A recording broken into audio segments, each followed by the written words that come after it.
Chers frères et sœurs en Christ, recevez nos salutations dans le Seigneur. Chers téléspectateurs, chères téléspectatrices, toi qui me suis aujourd'hui, imagine que tu sois le Fils éternel de Dieu et que Dieu te donne la lourde responsabilité de venir sur la terre, sauver la race humaine du péché et d'établir son Église. Que feras-tu en premier lieu quand tu arriverais? Certainement, tu te disciplinerais à trouver des hommes et des femmes qui seront tes collaborateurs et collaboratrices, mieux tes disciples. Tu chercherais des personnes qui partageraient ta vision et la mission que le Père céleste t'a confiée, surtout que ces personnes seraient responsables de la continuité de l'œuvre après ton retour au ciel. Alors vient la question la plus importante pour notre sermon d'aujourd'hui. Quelle sorte de personnes préférerais-tu pour disciples?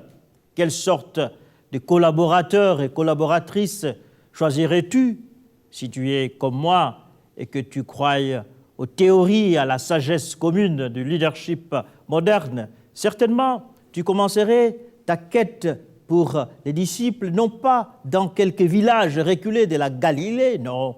Toi, Fils de Dieu, Jésus, en mission la plus importante de l'univers, tu devrais te rendre précipitamment à Jérusalem, la capitale.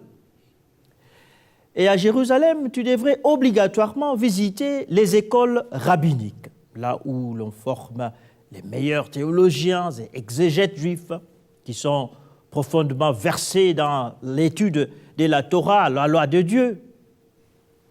Toi, Fils de Dieu, en quête de collaborateurs et collaboratrices, tu ne chercherais pas seulement les meilleurs théologiens des universités rabbiniques juives, tu chercherais aussi parmi ces théologiens et exégètes juifs ceux dont la vie morale est sans faille. Tu chercherais des théologiens férus de diplômes, mais aussi profondément légalistes, ceux qui vivent selon la lettre de la loi de Dieu. En langage clair, tu chercherais des hommes fortement versés dans la parole de Dieu, mais surtout profondément spirituels, des hommes qualifiés, des hommes capables, des hommes spirituellement et moralement sains, capables de partager la lourde responsabilité de la prédication du royaume de Dieu dans le monde, dans le reste du monde.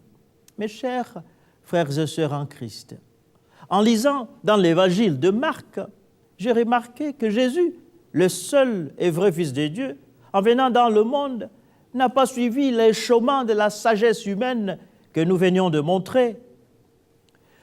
Le choix que Jésus fait des personnes qui doivent partager son ministère hautement spirituel est étonnant.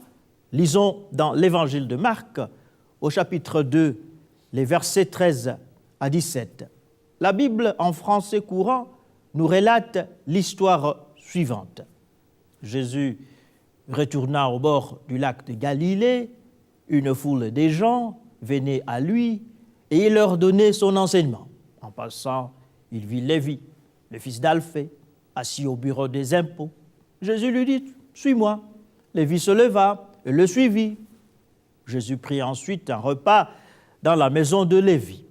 Beaucoup de collecteurs d'impôts et autres gens de mauvaise réputation étaient à table avec lui et ses disciples, car nombreux étaient les hommes de cette sorte qui le suivaient, et les maîtres de la loi qui étaient du parti des pharisiens virent que Jésus mangeait avec tous ces gens.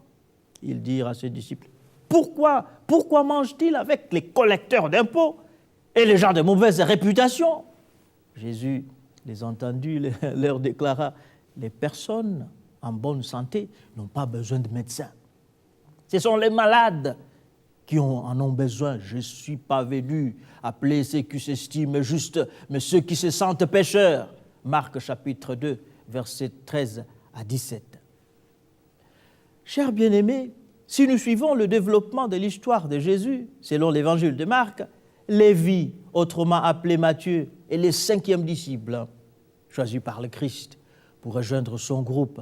Marc chapitre 1, les versets 14 à 20, nous parle du choix des 4 premiers disciples, Simon et son frère André, et Jacques et son frère Jean, tous pêcheurs de poissons. Maintenant, aux 4 pêcheurs de poissons, Jésus vient ajouter un vrai pêcheur, Lévi, un collecteur d'impôts, un traître vendu à la solde de Rome, l'empire colonisateur.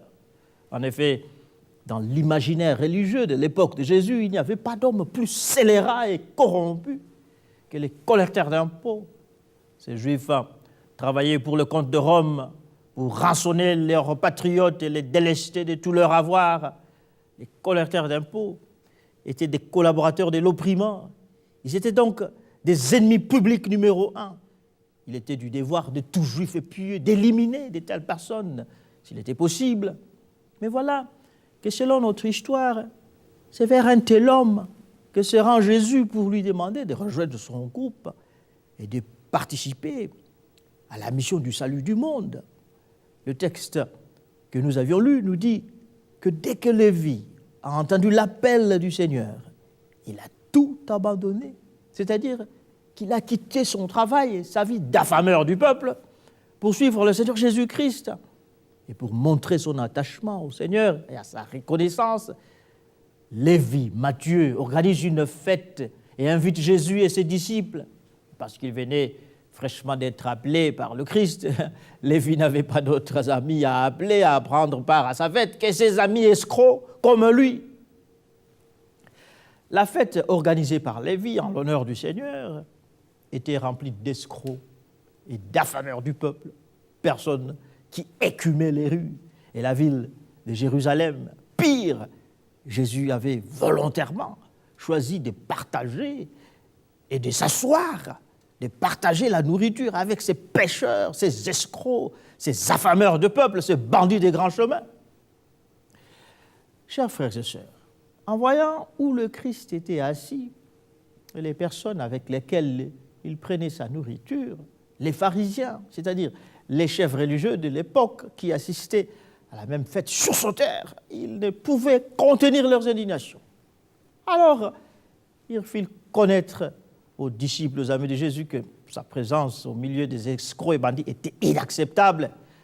Chers frères et sœurs en Christ, quelle a été la réaction de Jésus à la critique ouverte qui a été faite contre lui? Avait-il honte d'avoir fait le choix de s'asseoir avec les escrocs et les affameurs du peuple de son temps? Non. S'était-il précipité à s'éloigner des gens de mauvaise réputation avec lesquels il partageait sa nourriture? Non. Au contraire, la Bible nous dit, Jésus les a entendus et leur déclara, les personnes en bonne santé n'ont pas besoin de médecins. Ce sont les malades qui en ont besoin. Je ne suis pas venu appeler ceux qui s'estiment justes, mais ceux qui se sentent pécheurs. Marc chapitre 2, verset 17. Chers frères et sœurs en Christ, en 2 phrases, Jésus résume l'essence de sa mission. Il est venu du ciel, de son Père, vers un monde malade du péché. Il est venu comme le médecin s'asseoir avec ses malades pour écouter leur histoire, pour voir et comprendre la gravité de l'infection qui les affecte, afin d'être en mesure de leur apporter un soin approprié. Nous allons continuer après la pause.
Chers frères et sœurs en Christ, en 2 phrases, Jésus résume l'essence de sa mission. Il est venu du ciel, de son Père, vers un monde malade du péché. Il est venu comme le médecin s'asseoir avec ses malades pour écouter leur histoire, pour voir et comprendre la gravité de l'infection qui les affecte, afin d'être en mesure de leur apporter un soin approprié. Non, chers frères et sœurs, les personnes en bonne santé physique ne passent pas leur journée dans les hôpitaux. Non, les personnes en bonne santé physique passent leur journée à l'école, au travail, au marché, au stade, dans les lieux de plaisance. Ce sont les malades, les personnes infectées qui courent vers le médecin pour trouver secours et délivrance. Ce sont les malades qui ont besoin du médecin. Et Jésus signale à tous qu'il est venu, qu'il est le médecin de l'âme et du corps, qui vient s'asseoir avec nous afin de nous apporter la guérison spirituelle, la guérison émotionnelle et la guérison physique dont nous avons besoin. Non, ce ne sont pas les personnes en bonne santé qui ont besoin du médecin, ce sont les malades. Non, ce ne sont pas les personnes qui se considèrent justes, qui en ont besoin, qui ont besoin d'un sauveur, ce sont les pécheurs. C'est ce que nous dit l'auteur de l'Épître aux Hébreux, puisque les enfants sont tous des êtres de chair et de sang. Jésus lui-même est devenu comme eux. Il a participé à leur nature humaine. C'est ainsi que par sa mort, il a pu écraser le diable qui détient la puissance de la mort et délivrer ceux que la peur de la mort rendait esclaves durant leur vie entière. En effet, ce n'est pas assurément aux anges qu'il vient en aide, mais c'est aux descendants d'Abraham. C'est pourquoi il devait devenir en tout semblable à ses frères, afin d'être leur grand prêtre, plein de bonté et de fidélité au service de Dieu, pour assurer le pardon des péchés du peuple. Et maintenant, il peut secourir ceux qui sont tentés, parce qu'il est passé lui-même par la tentation et la souffrance. Hébreux chapitre 2, versets 14 à 18. Chers bien-aimés, il est facile pour nous qui allons à l'église de devenir des pharisiens contre ceux qui ne vont pas à l'église. Nous passons beaucoup de notre temps, en tant que chrétiens, à critiquer les personnes qui vivent dans le péché. C'est vrai, en tant que chrétiens, nous ne devons pas aimer le péché. Notre Dieu est saint, nous devons vivre dans la sainteté.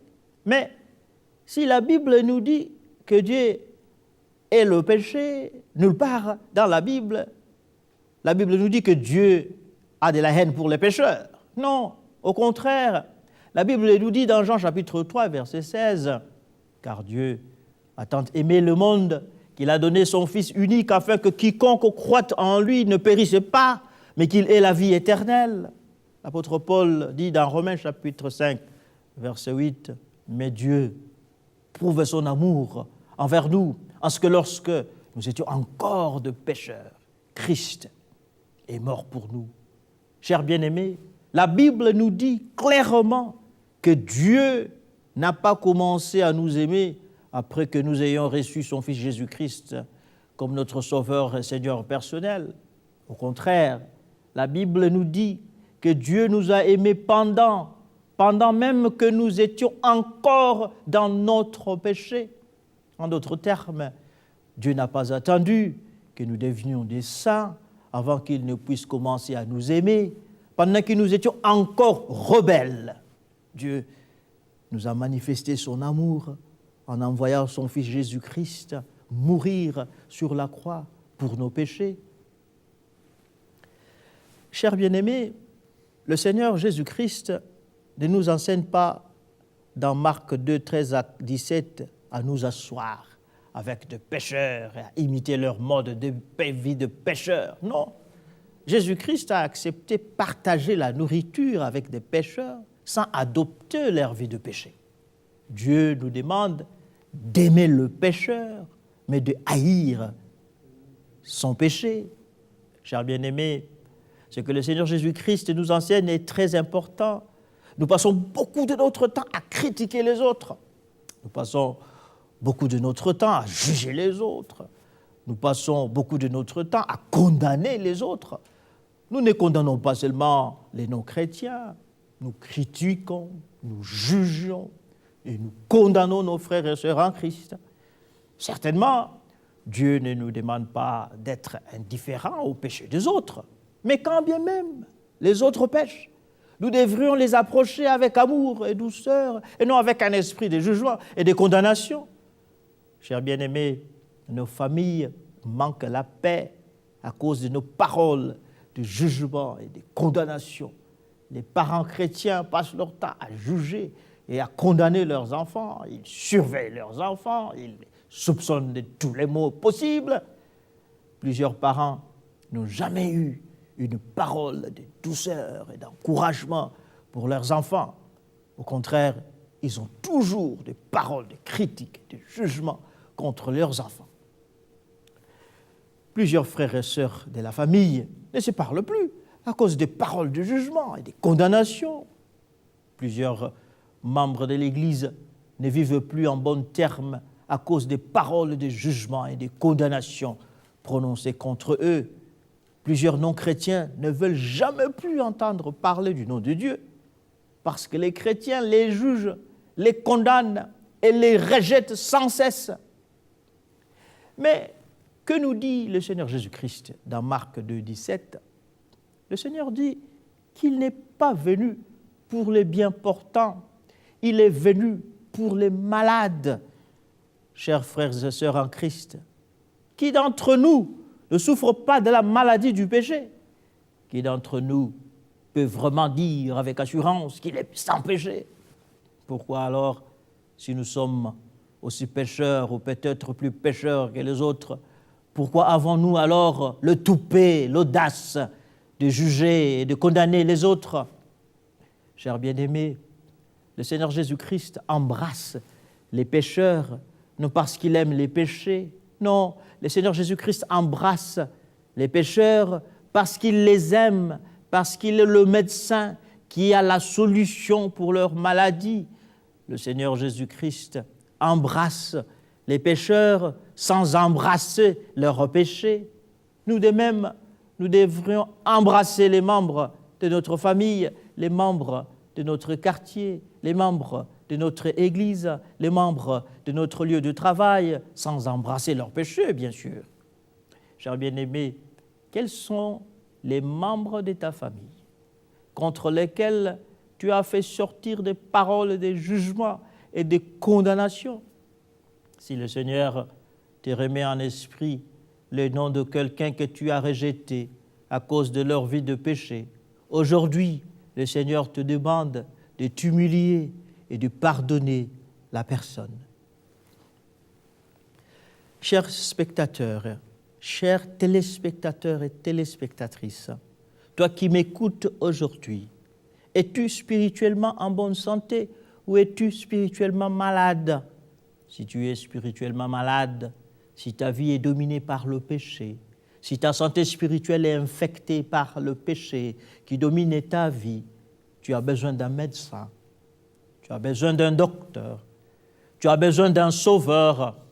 Et Jésus-Christ te dit aujourd'hui qu'il n'a pas honte de s'asseoir avec toi et de t'apporter la guérison spirituelle dont tu as besoin. Peut-être que ta famille t'a rejeté à cause de ta vie de péché. Peut-être que l'Église t'a rejeté à cause de ta vie de péché. Peut-être le monde entier t'a rejeté à cause de tes péchés. Nous allons continuer après la pause.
Cher bien-aimé, comme je le disais avant, aujourd'hui, le Seigneur Jésus-Christ te dit qu'il ne te rejette pas. Au contraire, le Seigneur Jésus-Christ t'embrasse tel que tu es. Le Seigneur Jésus-Christ t'embrasse parce qu'il t'aime. Le Seigneur Jésus-Christ veut toucher ton cœur malade et te donner le pardon et la guérison physique, émotionnelle et spirituelle dont tu as besoin. Quelle est ta réponse à l'amour que Dieu manifeste en ta faveur aujourd'hui? Veux-tu continuer à fuir loin de Dieu? Ou veux-tu t'approcher de Dieu et le laisser t'embrasser dans sa grâce? Cher bien-aimé, le Seigneur Jésus-Christ ne se limite pas seulement à te pardonner après t'avoir accueilli. Le Seigneur veut faire de toi un de ses disciples. Comme le Seigneur a appelé Matthieu, Lévi, le grand pécheur. De même aujourd'hui, le Seigneur t'appelle afin que tu puisses le suivre et le servir. Ne regarde pas à la grandeur et à la gravité de ton péché. Regarde plutôt à la profondeur de l'amour et du pardon de Dieu pour toi. Le sang de notre Seigneur Jésus-Christ va te purifier de tous les péchés et de te donner la paix et la pureté dont tu as besoin. Cher bien-aimé, n'oublie pas la parole que le Seigneur Jésus-Christ t'adresse aujourd'hui. Il est venu pour les malades et non pour les bien portants. Si tu sais que tu souffres de la maladie du péché, sache alors que ton médecin est là pour te guérir. Profites-en pendant que le bon médecin est devant toi aujourd'hui. Cher bien-aimé, c'est ton jour. C'est le jour de ta guérison spirituelle, de ta guérison émotionnelle, de ta guérison physique, ce que nous appelons de ta guérison holistique, c'est-à-dire complète. Aujourd'hui, le Seigneur vient s'asseoir avec toi, toi qui es malade, toi que tout le monde a rejeté, toi qui souffres de la culpabilité, parce que le mal que tu as commis, le péché dans lequel tu vis est profond, tu es lié, tu es sans espoir. Tout le monde autour de toi te rejette, parle mal de toi. Les gens te donnent des noms de péché. Les gens te salissent, les gens se tiennent à l'écart. Peut-être que ce n'est pas comme ça, mais tu sais que tu es malade. Tu souffres du péché qui te ronge, qui te domine. Et le monde entier t'accuse, comme les pharisiens ont accusé Lévi, Matthieu, qu'il était un grand pécheur et que Jésus ne devrait pas s'asseoir avec lui. Mais le Seigneur Jésus dit, comme il a dit aux pharisiens, et il dit aujourd'hui à ceux qui t'insultent, qu'il est venu pour les malades. Et si toi qui m'écoutes aujourd'hui, tu souffres de la maladie du péché, si tu ne connais pas encore le Christ, ou bien si tu le connais mais tu es enfoncé dans le mal, je t'appelle à recevoir la grâce, le pardon que Dieu t'offre aujourd'hui. Parce que Jésus dit qu'il est venu pour les malades et non pour les bons portants, les bien portants plutôt. Alors la question pour toi aujourd'hui, c'est de savoir est-ce que tu acceptes l'offre de Jésus-Christ ou encore tu t'entêtes et tu rejettes le Christ. Vous savez les choses de l'Église, moi, c'est pas grave, mes péchés, je ne suis pas le plus grand pécheur, vous savez. Non, un malade qui fait la tête va finir par mourir de la maladie qu'il porte en lui. Un malade a tout intérêt à reconnaître qu'il est malade. Les maladies les plus graves sont les maladies les plus invisibles. Quand tu sens la douleur de ta maladie, tu cours vers le médecin. Moi qui te parle aujourd'hui, quand tu sens la gravité de ton péché, tu viens vers le Christ. Je t'appelle. Le Christ t'appelle. Viens. Parce qu'il est le médecin qui est là pour te guérir de la maladie du péché. Je te demande en ces moments de commencer par demander à Dieu de te pardonner. N'aie pas peur. Prie avec moi. Répète ces paroles. Seigneur Jésus, je suis comme Matthieu, un grand pécheur. Je péchais contre toi. Je péchais contre les autres. Je péchais contre moi-même. Mes péchés sont graves.